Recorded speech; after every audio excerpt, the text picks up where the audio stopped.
Opinião, então, sobre a questão da prevenção junto a jovens com deficiência intelectual. Bem, acho que antes da gente falar do jovem com deficiência intelectual, é muito importante nós falarmos sobre os jovens, né? Os jovens, em geral, no seu desenvolvimento neurológico, uma das últimas partes cerebrais que se desenvolvem é o córtex frontal, principalmente o córtex pré-frontal, que é aquela parte responsável justamente por decisões, pela tomada de decisão, pelo senso crítico, pela questão de flexibilização, de automonitoramento, está muito relacionado também à empatia, se colocar no lugar do outro, a perceber a partir das situações que poderia aquilo acontecer com ele. Então, por isso que muitas vezes os nossos jovens acabam sendo inconsequentes. E um pouco disso, lógico, um pouco a questão ambiental, do quanto a gente realmente desenvolve junto com eles questões de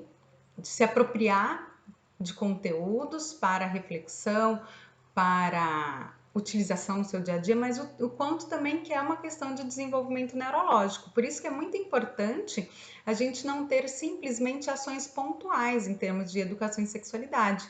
Então, não só pontualmente abordar um tema, porque isso é só uma informação, informações tendem a se perder.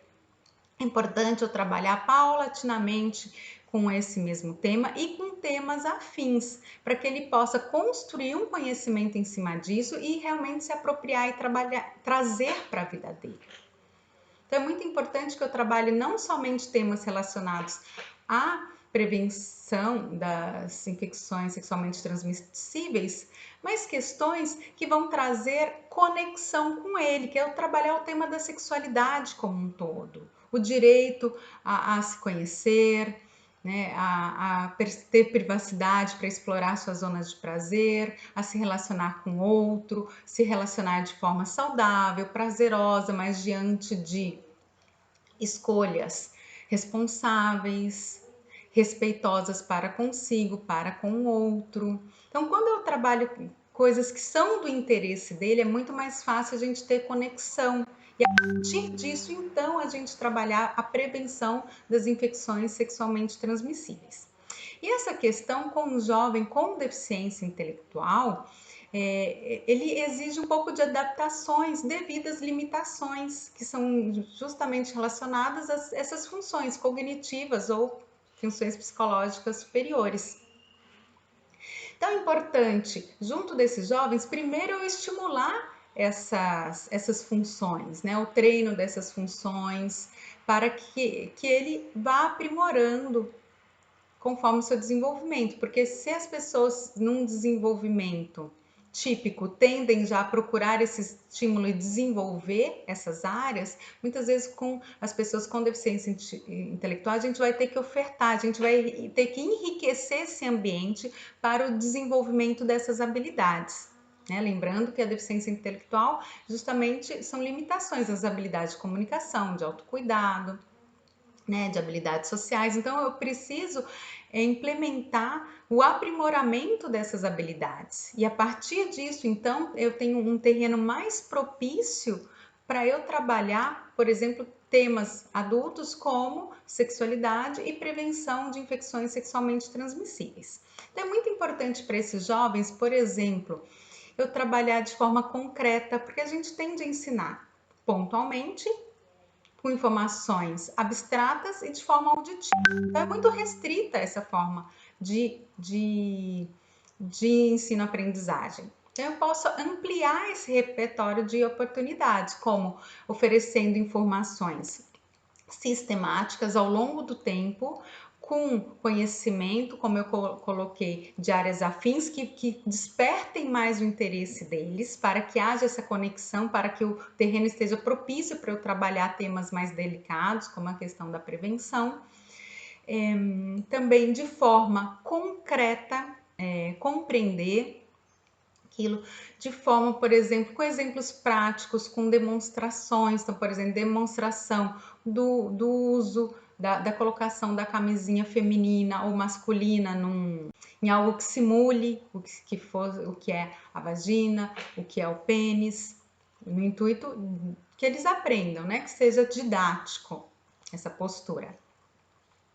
E o muito interessante é que dessas abordagens para a pessoa com deficiência intelectual, todos nós nos beneficiamos. Porque todos nós temos modos diferentes de aprender, e quanto mais estímulos, o mesmo estímulo chegar de formas diferentes, mais eu me aproprio daquela informação, que o meu cérebro entende, opa, essa informação está chegando em vários momentos de diferentes formas, então eu preciso memorizar, é algo importante para essa pessoa. Né? Por exemplo, tem práticas que a gente vê que são utilizadas para, técnicas utilizadas para o desenvolvimento de habilidades para prevenção de situações de risco, por exemplo, risco de violência, mas que a gente pode trazer para essa questão de trabalhar a prevenção das infecções sexualmente transmissíveis, que são, por exemplo, por meio de mostrar fotografias e pedir para eles descreverem e refletirem sobre essa fotografia, né? Por exemplo, mostrando situações de namoro. Então, o que eu vou fazer? Eles estão trocando carícias, né? Beijos, abraços, e eles podem querer ter uma atividade sexual. O que eles precisam fazer para ir para uma atividade sexual? Então, trazer essas reflexões.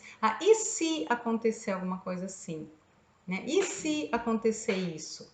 Para eles refletirem, para eles se colocarem no lugar, fazer dramatizações, apresentar o mesmo conteúdo de diferentes formas. Então, dessa forma, ele tende a se apropriar, também ele entender que não basta eu saber formas de prevenção, mas o porquê que eu preciso prevenir, como, em que situações. Então, trabalhar muito bem claro esses diferentes contextos para que eles possam se apropriar desse conteúdo. Então, isso precisa ser muito coerente na vida deles, né? Precisa ser algo muito comentado. E que as formas de prevenção não são apenas a camisinha feminina e masculina, que a gente tem outras formas de prevenção. Por exemplo, eles entenderem que se eles passaram por uma relação sexual sem o uso de preservativo, ou que esse preservativo danificou por algum motivo, estourou, que existem outras formas de prevenção, no caso, por exemplo, da contaminação pelo HIV, que é a PEP, que é a profilaxia pós-exposição. Então, o que ele precisa fazer caso ele ache que ele correu o risco de estar numa situação de exposição ao vírus? Né? Procurar o atendimento básico em saúde, que todos tenham acesso a PEP, que é a profilaxia pós-exposição, que é o uso do medicamento nas primeiras 72 horas após uma relação de risco. E para populações que são vulneráveis, né? Porque o nosso público com deficiência intelectual ele também pode estar dentro do que a gente chama de populações chaves, populações vulneráveis para infecções sexualmente transmissíveis. E para isso, por exemplo, tem a PrEP, que é a profilaxia pré-exposição. Então, é muito importante todas essas questões, a gente conhecer diferentes formas de prevenção e trabalhar, mas pensando num contexto maior de desenvolvimento de uma sexualidade saudável e prazerosa para a vida adulta, para que haja essa conexão e ele possa realmente se apropriar desse conhecimento.